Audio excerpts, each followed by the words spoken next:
suspect in this weekend's mass shooting at a Tennessee Waffle House has been caught, according to police. And here is the tweet from Metro Nashville Police Department saying, quote, breaking, murder suspect Travis Reinking is in custody, arrested moments ago. We got some more details there from our affiliate as to where he was apprehended.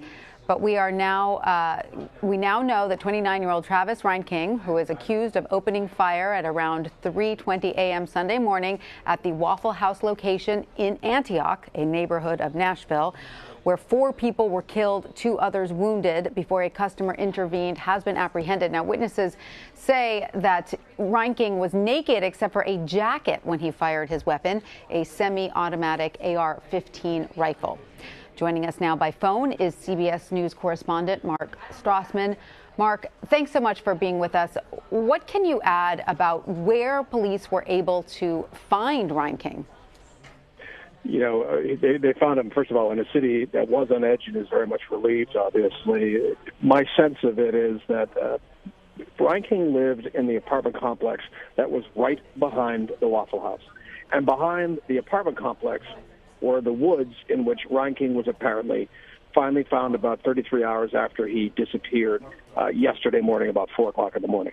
So he was on the loose for about 33 hours, and he may never have left essentially a half mile, 3/4 of a mile from the scene of the quadruple homicide, of which he is the only suspect. Even though police have been searching for him and had focused intensely on this immediate area around the Waffle House, they did not see him until now. They were hampered clearly by some really awful rainy weather over the last day or so. But at some point, somebody spotted him in these woods. Again, the woods are behind the apartment complex, which in turn is behind the Waffle House. So he really was discovered not far from where he is suspected of killing 4 people in an early morning rampage on Sunday. So it appears that he was just camping out there in the woods behind his apartment complex. It does appear to be. It does appear to be that it would have been a very uncomfortable 24 hours just because the weather was really unpleasant. But it does appear as though he just didn't get very far.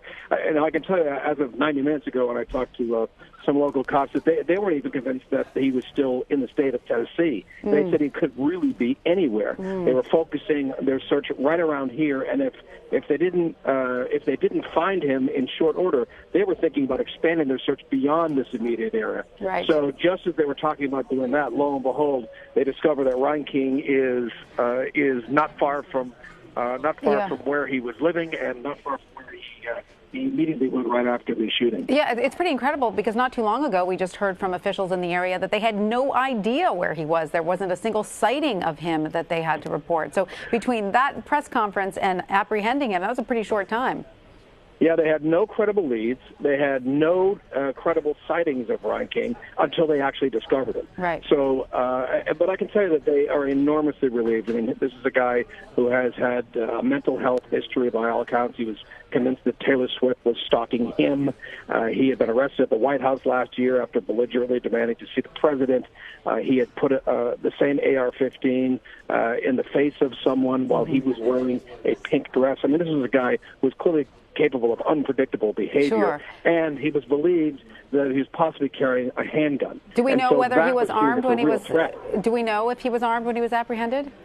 Don't know. We don't know. Don't know anything about that. Don't know. He was.